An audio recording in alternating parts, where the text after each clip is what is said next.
Great. Right, ladies and gentlemen, the next lecture in today's presentations is by John Creer. And John has been, is probably one of the first people ever to start a surname project. And I think John probably has a project that is closest to completion of any Y-DNA. It's complete. It is complete, and so he has a first. This is a first in the field of genetic genealogy. And John is going to talk about his particular project, which I think is very relevant to Ireland, because a lot of the DNA signatures we find in the Isle of Man also we find certainly on the east coast of Ireland. And John is also going to talk about how he has used autosomal DNA to break down the last of the brick walls in his own particular family. So can I please ask you to give a warm welcome to John Creer.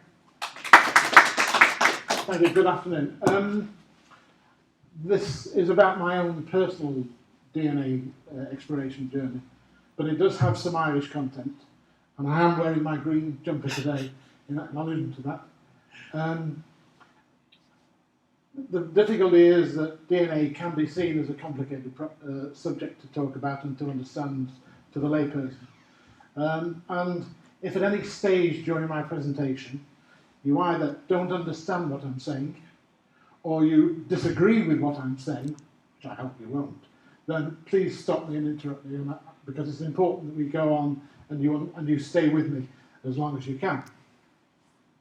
So I'll talk about, first of all, a little bit about my background, who am I, and then go on to my family history journey, which is starting with the basic genealogy of a one-name study, moving on to a Y-DNA surname study, and then how autosomal DNA testing really unblocked a major brick wall in my family history. And then I'm going on to talk about Y-SNP testing and where my family testing is going in future. And those of you who were here in the last presentation and before that would have heard mentions of Y-SNP testing and looking at and being able to identify the Y-SNP markers which may define an individual family or group of families, and that's where my research is now going. And then I'll summarise and conclude. So I'm a retired businessman. I have a science background. I have a degree in chemistry, but in the 40 years that I've held that degree in chemistry, I've never worked as a chemist, but that's the way it goes. My paternal line comes from the Isle of Man, no tail, and I am the coordinator of the Creer Y-name study, the Creer Y-DNA study. I'm a member of a number of family history societies, and I'm now coordinating the Manx Y-DNA study. And I've been using all sorts of DNA tests on myself and other people since 2005. And I've taken most of the tests that are available. And it's important to understand that, you know, researching your family's past is a journey, and actually that journey, by and large, never comes to an end. And the way in which DNA research and analysis has developed and changed over the last few years, that also is a journey that at the moment is not seeming to end.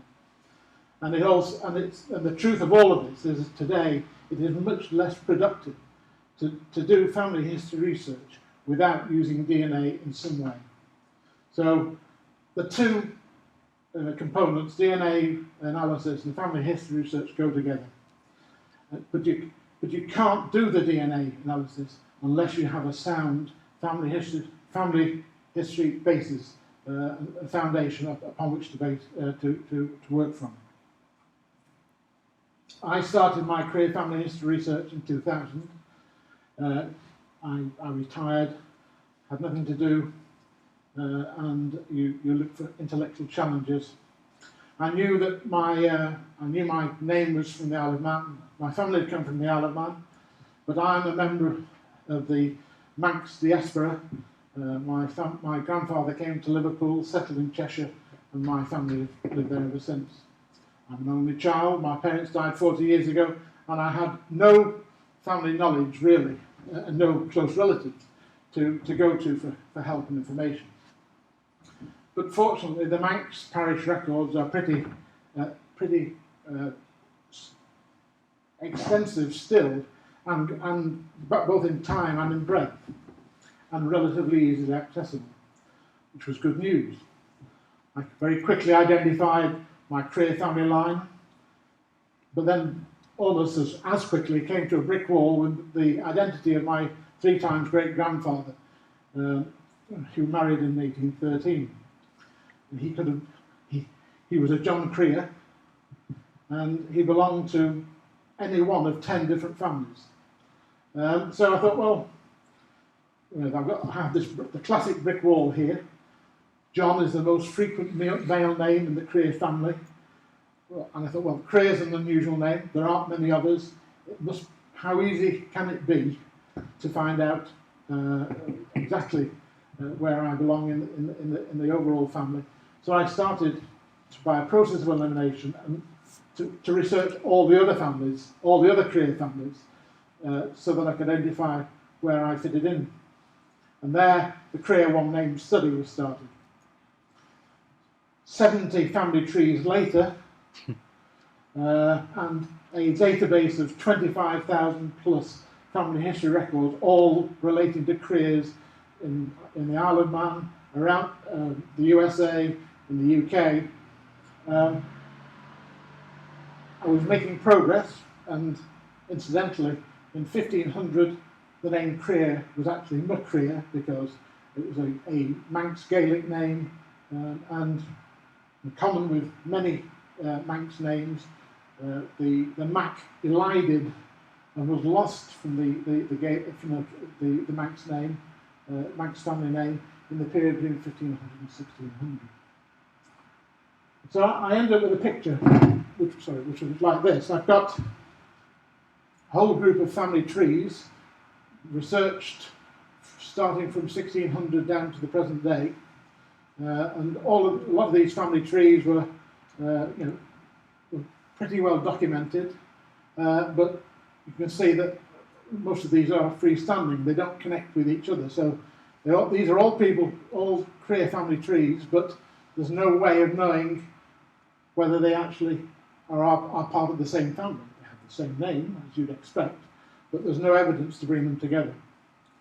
Then parish records didn't exist before 1620, so it's much more difficult to build family trees prior to that. But there were some land records from the 1500s which shows a number of Creer families living on farms that also 100 years later the Creers were still living in. So looking at that sort of picture, you just by eye, you'd say, well, they're all one family, and they probably are the ancestors of this lot, and if that's the case, then they're probably all the descendants of one man. But there was no evidence to show that. So by 2005, I'd narrowed down the number of possible families for my John Creer to 8, but I still hadn't identified him. And so I then embarked on my own Y-DNA project. The technique was just becoming available, and I decided to be an early adopter and start testing the Creers. I invited Creer men from as many of these family groups as I could to be tested. Ideally 2 from each group, so you've got cross-validation within the family, and no closer than third cousins. And each man tested had at least 8 generations of documented family history. And that's important because, as far as possible, you want to eliminate lines where you know there has been a break in the genetic line, illegitimacy or adoptions. At that time, there were only the 25 marker tests available, but as the bigger tests became available subsequently, we upgraded a number of them.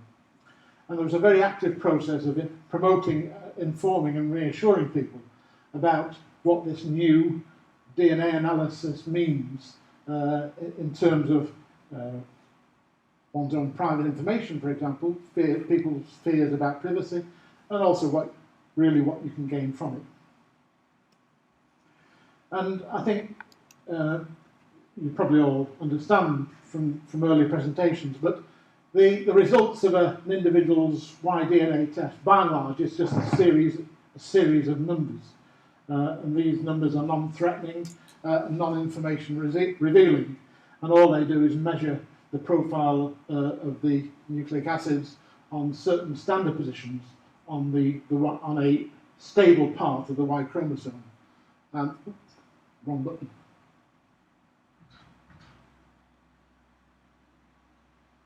Sorry about that. And you've got this top line here is the name of the position on the chromosome, and the value below it is the number of repeats, and that collection of numbers is known as is effectively the Y-DNA signature or haplotype. When Y-DNA is passed from father to son at conception, there is a small but finite chance that a mistake will be made in the copying process. This is natural and is harmless, and that's the mutation. And when you compare the haplotypes of two men who you don't know whether are related or not, the numerical differences in the individual sets of the marker values that each man possesses, that difference, the genetic difference, can be used as an indication of how closely those two men are related. Now, I don't expect you to remember these numbers, but this is a table of the results from the Creer study. The top line is the names of the markers. The numbers down the side are the kit numbers, the individual men who were tested. The top three lines, I think you should be able to see, are slightly different colour, and those top three lines are identical.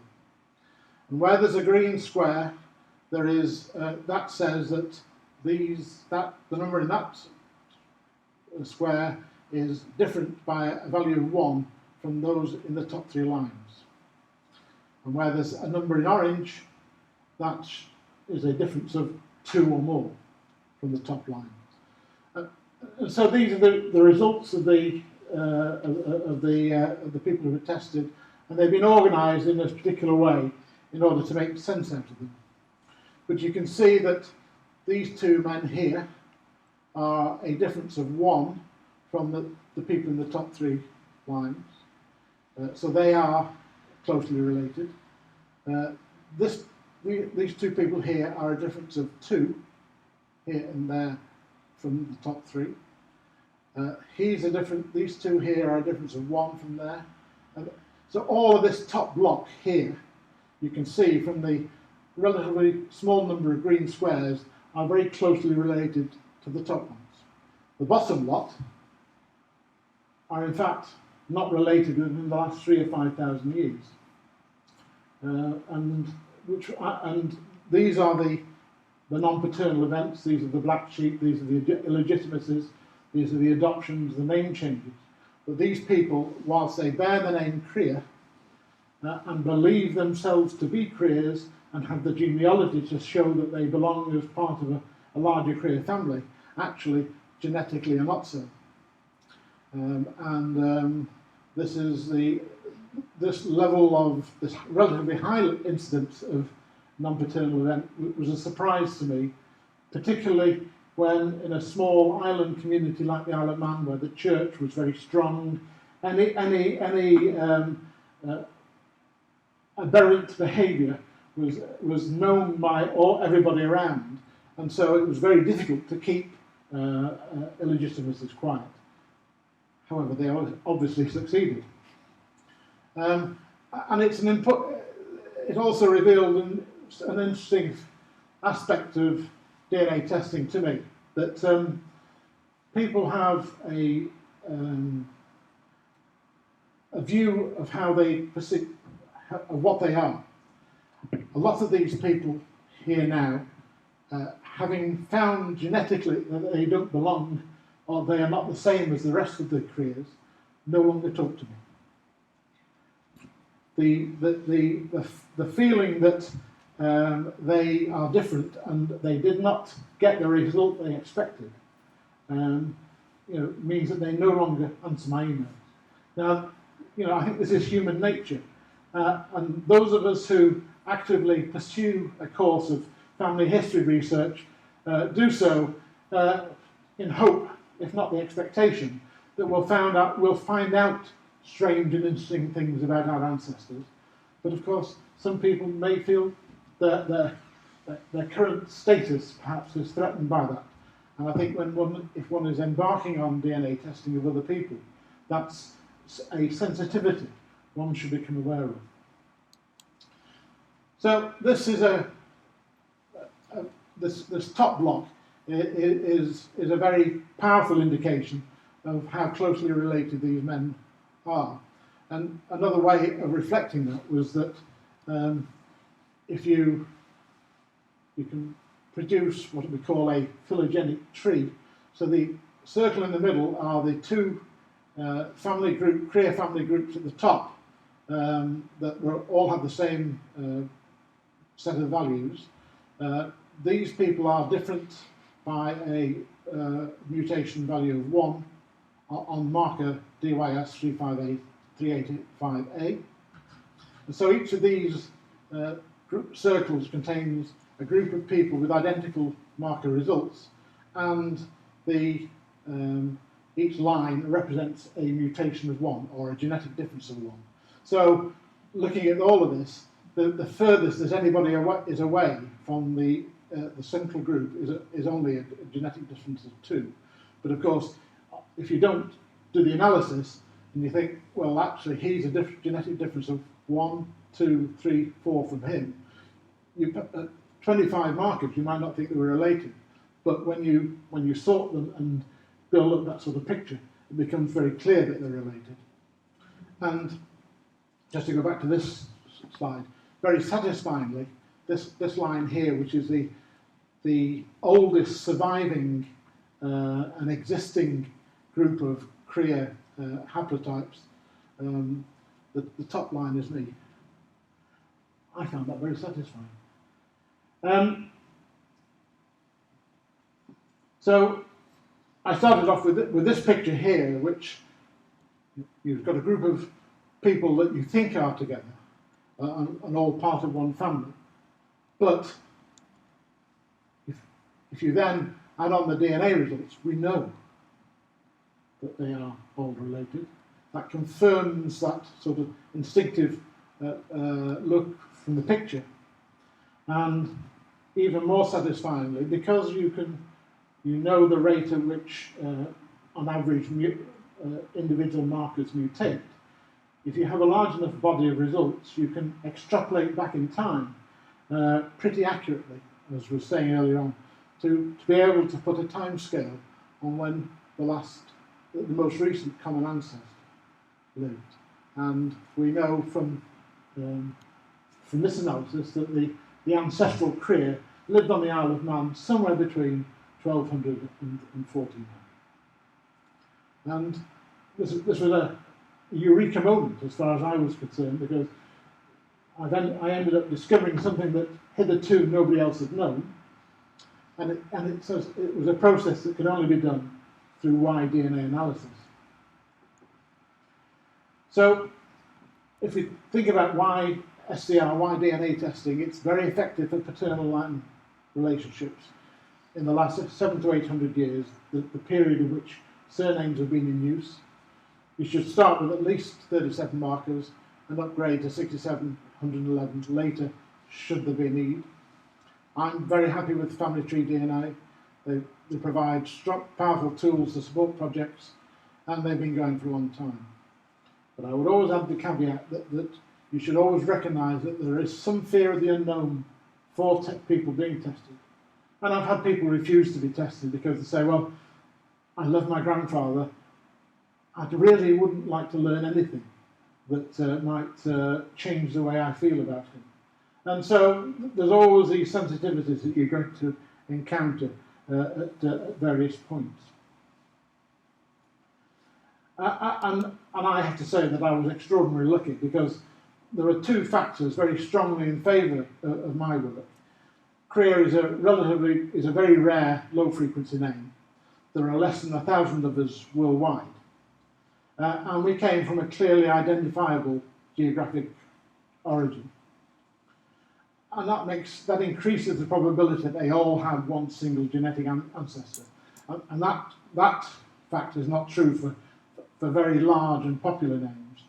But you may find that there are, a number of Irish families where you have a very specific local origin, where the numbers aren't very high, and it becomes very easy to identify people to test, and much more easy to get conclusive results out of it at the end.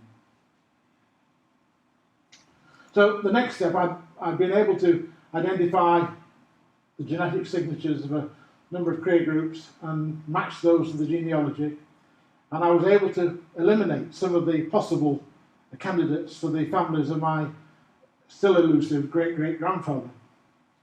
And I reduced the number of families he might have belonged to from 8 to 4. I even found he married a second time and identified descendants from this unknown second marriage. But it still wasn't enough. So I embarked on, and around about this time, autosomal DNA testing came into being, and we've heard some discussion about this earlier on, but it's basically the autosomal DNA, which are the 22 chromosomes, which are the non-sex hormones. So 22, if you take away the XY sex hormones, you're left with the 22 autosomal ones, which are the bulk of of an individual's DNA. And each human possesses, in the nucleus of their cells, these 23 chromosomes, 22 of which are the autosomal, and that is a random mix of all our ancestors. And when a child is conceived by its parents, that random mixture is, on average, 50% from each parent. And you can, from comparing the autosomal DNA between two individuals who may be related, you can, from the amount of shared DNA, make some predictions about the degree of their relationship. And a number of new autosomal DNA tests have become available in the last 3-4 years. And this is the sort of thing that you see. That's an autosomal DNA picture of a brother and sister. And the light blue areas are the areas of DNA on those individual chromosomes which are identical between brother and sister. It wouldn't be 100% because there's a degree of randomness in there, but that's a very persuasive and clear picture. Distant cousins, you get much smaller amounts, much more difficult to categorise and identify, but there is a sort of minimum cutoff that you can say this is certainly significant, that there is some sort of shared ancestor somewhere back in their genealogy. I've tested with both Family Tree DNA and the other main company previously, which was 23andMe, and I have a large number of matches, most of which were impossible to identify and connect with, even though I have a pretty extensive genealogy. But a small number of matches were absolutely spot on and valid.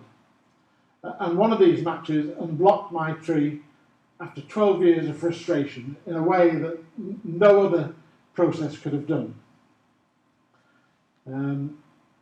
So this was breaking through my brick wall. I still didn't know where my 3 times great-grandfather fitted in. He could have been from any one of 4 families. He dodged the census. He married twice. He moved around on and off the Isle of Man. He lied about his age. We've all got ancestors like that. He was named John, who was the most common name. But then, out of the blue, and this is the power and the satisfaction of this sort of testing, because you don't know what you don't know. You don't know who you're related to until they also test within the same database that you've already tested within. And I received an autosomal DNA test from a lady in Texas that FTDNA predicted that we were third cousins, in the range of second to fourth cousins. Her genealogy showed that her fourth times great-grandmother was a Creer, and even better, belonged to one of the possible families I'd identified for my John Creer. But for this to be true, we would be fifth or sixth cousins rather than the third cousin that the strength of the match suggested. On closer examination, it turns out that we both have a set of first cousin great-grandparents in the lines to our common ancestor.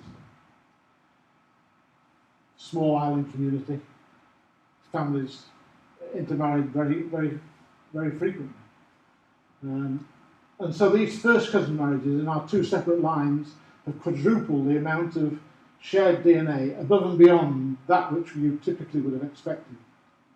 And so fifth cousins would actually show the same amount of shared DNA as a fourth cousin. And this match was strong and new evidence of our relationships, not previously available. I never knew she existed. But furthermore, the amplification of the match via the first cousin marriages provided additional proof of the relationship, evidence not available in any other conventional way. I had a family for my great-grandfather, 3 times great-grandfather. That was the strength of the match, and the size of these segments, that segment in particular, but the size and the number of these segments is absolutely 100% persuasive evidence of a relationship that I never suspected existed. And so I broke through my brick wall, and I was able to identify the family that this lady came from, and I had another 100 years of genealogy prior. So, autosomal DNA, the technique works. You get a lot of unusable matches. It's relatively expensive, but it's becoming cheaper day by day. And I think since I did the slide, I think Family Tree DNA are now charging $99 for a family finder test. It can be a bit hit and miss, but in some cases now it may provide the only way to prove a connection for which there's no other evidence available, for which there's no paper trail. So that's where I've now got to with my own family history journey. But the next step in the journey is Y-SNP testing. I have been able to track my family line back to 1300 on the Isle of Man, but where had we come from before that? The Manx people of today all originally came from somewhere else before they settled on the Isle of Man. They mainly came from Ireland, Scotland, or Scandinavia. The Isle of Man was originally settled by the Irish pre-900. Then the Vikings occupied the island, and then followed briefly by Robert the Bruce. So the next step in the journey is Y-SNP testing. SNP stands for single nucleotide polymorphism, and it's a unique and non-reversible mutation event. And each time one occurs in anybody, it marks a branch in the male human genetic tree. And by examining, so that's a simplified version of the male genetic family tree. And the first man was categorised as haplogroup A, and 80% of the men in Ireland, well, I would say it's more than 80% of the men in Ireland belong to R1b, and R1b is a very large population of men today. And from looking at the relative incidences of those haplogroups in present-day populations around the world, it's possible to identify the early migrations of humankind. So mankind came out of Africa 80,000 years ago or 140,000 years ago, whichever scientist you're talking to. They came north through the Arab Peninsula. Some of them turned right, some of them later turned left, some went straight on, and Europe started to be populated 50,000 years ago or so. And going back 15,000 years ago, we see that the main groups of men coming into Europe, a group of R1b men coming this way, a group of I men coming this way, and R1a men going this way. These are the three main male populations that are found in present-day Europe. And we see that R1b distribution is very strong on the west side of Europe, so it's also very prevalent in the Basque Country, and you go to the west coast of Ireland, it's almost up to 100%, and decreasing in intensity as you go eastwards. R1a shows the opposite picture.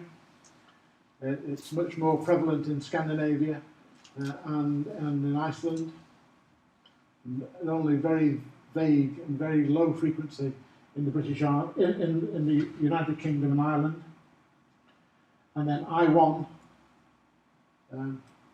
which together with R1a is clearly indicative of a Viking population. So where I1 and I2 and R1a are found in Ireland or the UK, then that suggests that they are the relics of the Vikings that came 1,000 years ago.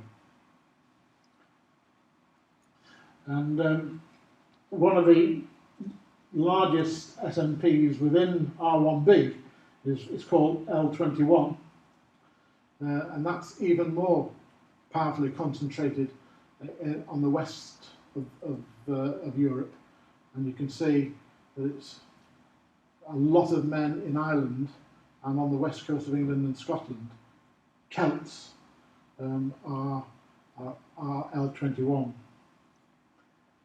And you've seen the slide from Mr. Romani, that the degree of structure that's being developed under L21 and the timings of when some of these SNPs occurred in the population are enabling us now to build up a much fuller picture and moving towards the process where you can identify a SNP to a family or group of families or a region.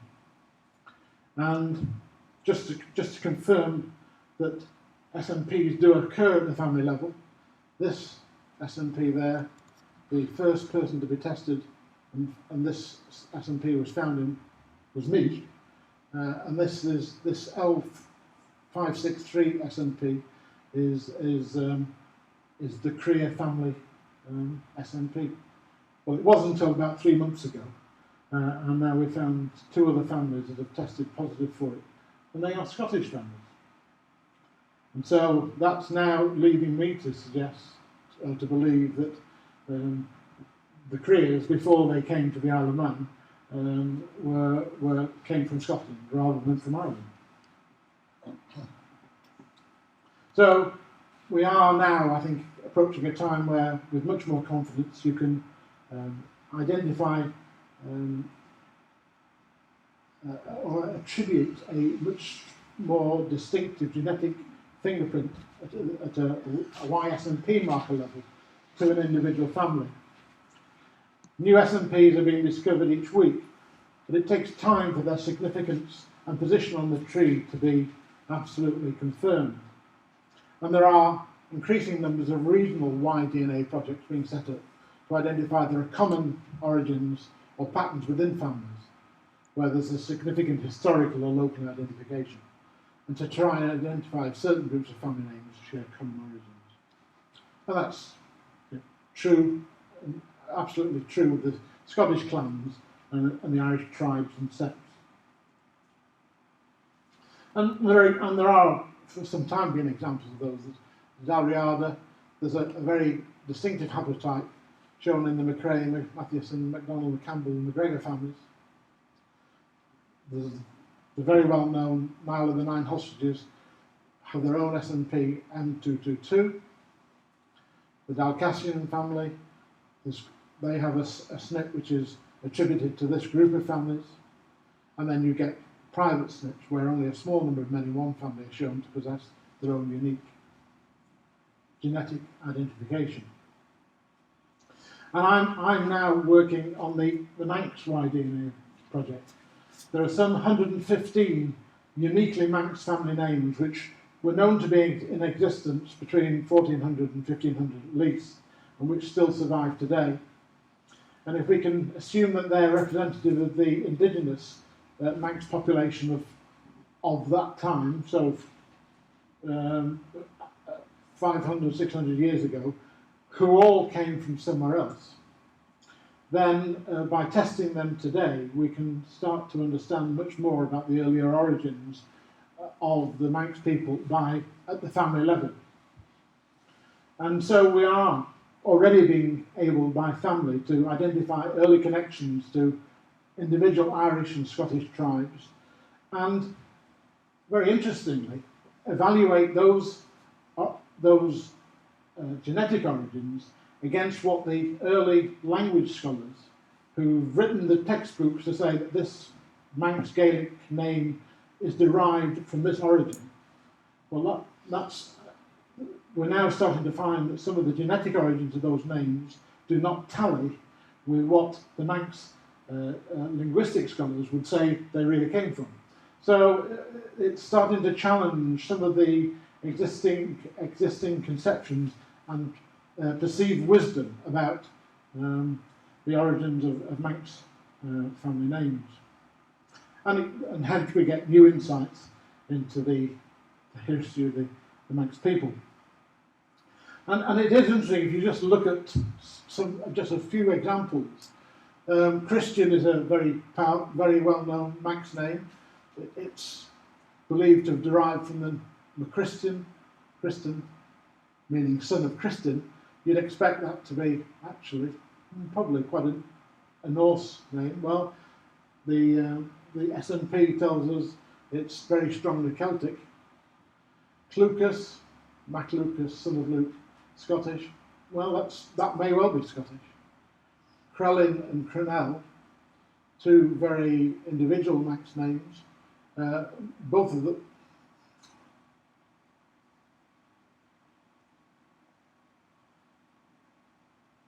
Sorry. Need to make the button bigger. These two are actually very strongly of Irish origin, because they're both Uinian.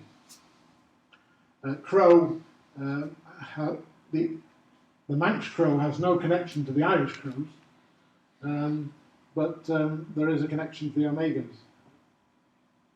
And Farraga, Farquhar, is certainly Celtic and maybe Scots. Kagan, son of Eakin, you'd think would be Irish. Actually, it's very strongly Norse. It may be Irish, of course, because we're standing today in one of the early Viking capitals. Kelly has no connection at all with the Irish Kellys. So a good example of how identical names may have different origins in different places. But that is probably going to be Irish. It's a DF27. Kinley, you think it Irish Scots, very strongly Norse. And not shown on there, but one bit of analysis that I've just done that shows that there are three Manx families with different names that have no commonality at all.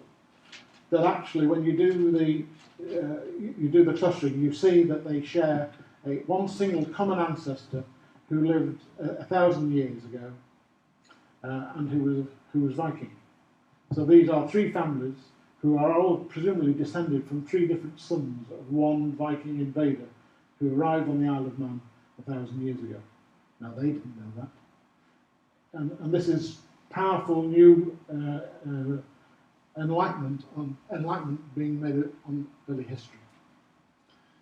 So the future is that more and more men will become Y-DNA tested. It's a slow and iterative process to find new SNPs, but this I believe is the way forward. And the history of our islands is marked by the passage of neighbouring tribes over and through them, and the traces and clues of these tribes and these movements can be found in our genes today if we know how to understand, well, if we know A, how to find them, and then B, how to understand them.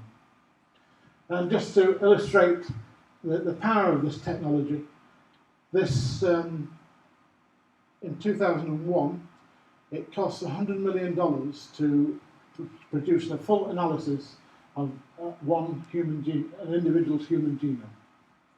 Today, and this is the classic Moore's law curve, but well, this slide's now out of date because you can now buy a full genome test for about $1,200, $1,500.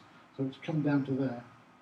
So in 5 years' time, you won't be doing simple DNA tests for $99 and doing 37 markers.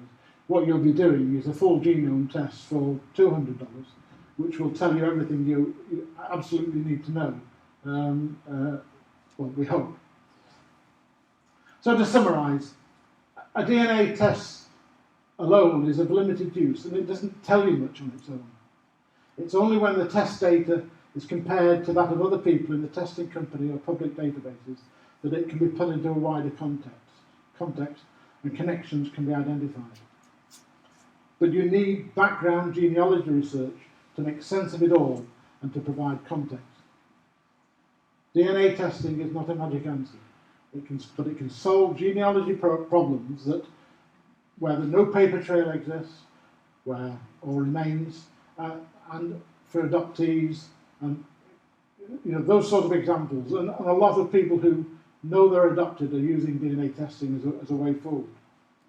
It represents yet another valuable piece of information to be used alongside every other piece of evidence we gather in pursuit of our family history research. So for my own journey, DNA testing has told me that all Creers from the Isle of Man are related and descend from one man who lived around about 1300. Autosomal DNA testing has unblocked my tree and identified the family of my paternal line. And Y-SNP testing is now starting to tell me where my Creer ancestors came from before 1300. And conventional family history research alone can't answer these questions because there's no records. But as I said, testing alone isn't enough. You need family history as a foundation. Thank you very much.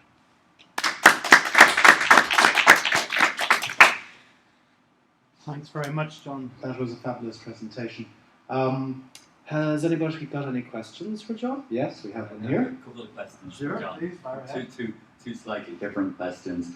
One is, John, that is absolutely unbelievable. And I mean, I'm a total newbie to all of this now. I mean, long time since, sort of arm's length sort of familiarity with it, but didn't put my money where, followed along anyway. But so absolute newbie, only tested a couple of, sort of antiques out there a couple of days ago and the like, and I have some specific questions I want to be answered, but also I know it's going to raise more and more questions.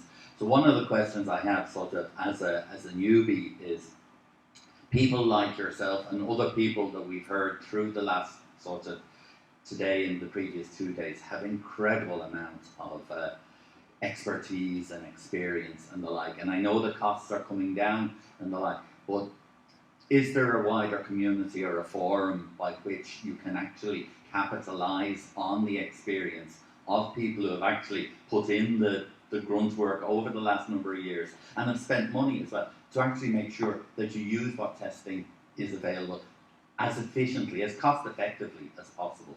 Well, there is. And DNA and family history is actually a fantastic example of how citizen scientists have produced groundbreaking research.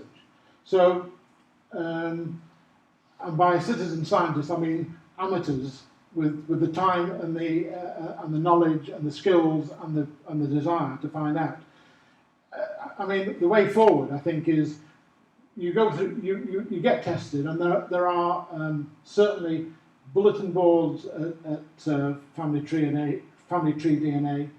But when you start to find out exactly which haplogroup, which is the larger group that that you belong to, and your family line belong to, or your family name,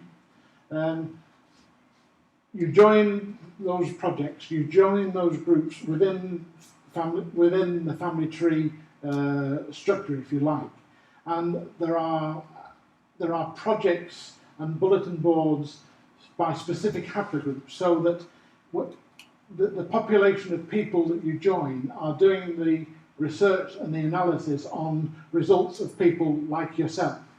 And by joining, everybody will then include your data into the larger body of data for that particular classification. And there are people writing massive spreadsheets, doing massive amounts of analysis on behalf of everybody else. And so once you know what your label is, if you like, and you join into that pond that you fit in, then there's a massive amount of help and guidance available. Okay, my second question is one that I think probably has a Manx connection, is that my antecedents are from the North Wexford area. Now, we have family connections with another family. It's not a lineal one, but I'm just interested to know, is Kinch a name that's still represented on the Isle of Man? K-I-N-N-I-S-H. K-I-N-C-H it's spelled in North Wexford. No, there's a Manx name which is Kinnish, K-I-N-N-I-S-H. Yes. But I've not heard of Kinch. Well, Kinch is supposedly a Manx variant of McGuinness, as I understand it, and I know some people with Y chromosomes that could be persuaded to test and who might be of interest to you. Well, please send them my way, because nobody's rejected. Yeah. And you don't know what you are until you're tested. And quite often, sometimes, even when you're tested, you still don't know what you are. Absolutely. Well, I mean, this name came into North Wexford in all the fun and games of the 17th century. Yeah. Yeah. Thank you. Which particular way of thinking a moot point? You should also join the International Society of Genetic Genealogists. Totally free. Some very good mailing lists. There's a newbie mailing list. And I want to introduce you to the man who runs the Irish DNA Facebook page, Michael O'Reilly Rice. Do you want to say a few words about the Facebook page? Basically, we set up the Facebook page in order for experts and beginners alike to have a chance to learn from any level you are and share information and ideas. So everyone's welcome to join. Basically, it doesn't matter whether you're part Irish or whether you actually come from Ireland. And we'd be happy to see you join. Thank you very much. Yeah, that's fantastic. And like Michael says, it's the Irish DNA Facebook page, and you'll get a lot of people there. You just put a message out there, and usually within a couple of minutes, you probably get an answer. So it's a very, very good way of actually connecting with the rest of the community. Any other questions for John? One, Sean here. That was a brilliant presentation. Thank you very much for sharing that. I think it's always more relevant to people like me that's been on the family history quest for some 30 odd years, and I got a clip round the ear off for asking too many questions from my grandmother once. But to share something so personal is really great, and I appreciate that. And that ties in with the gentleman over here that described himself as a newbie. I think the networking thing amongst genealogists, history societies and genetic genealogists now is brilliant, and the way that people share that amount of information I think is very heartening. One of the things, and again ties into this gentleman over here, was the name variants, and I found one isolated family that I've been asked to do a bit of research on the North Antrim coast of Ballycastle, and they've got the variant McCriven, and it was pronounced McCrane in Ballycastle.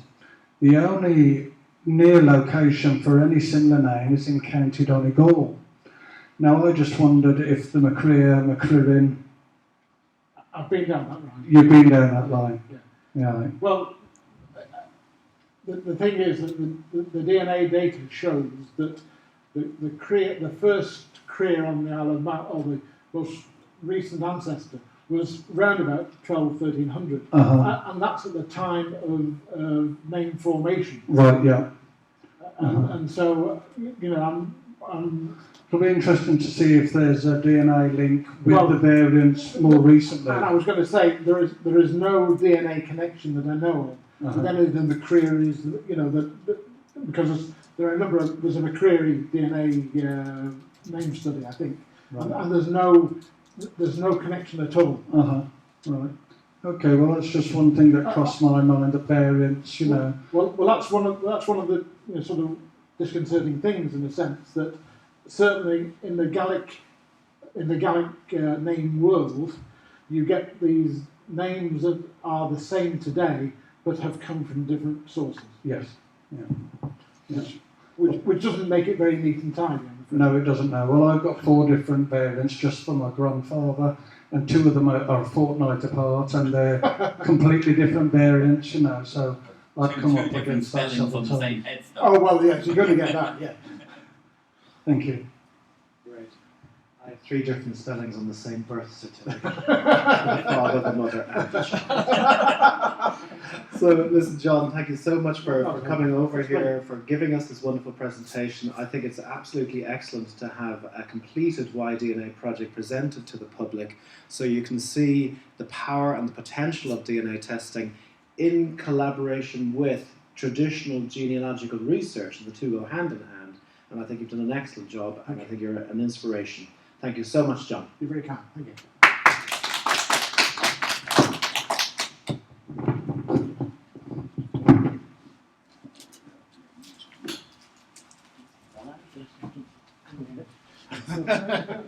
That's the hard call now. Have a hard call. Many people What time were you at Nottingham? When was I at Nottingham? 1970 to 1976. Were you? When did you go then? 64 to 67. Oh, you're a lot older than me then. Well, obviously, yes. Makes me feel young. Right, that is the pointer. Let me have a go. Yep. Oh, yeah, so you have to get it right. It's very finicky, isn't it? Yes, and over backward on the left. Okay. We've got a couple of minutes anyway.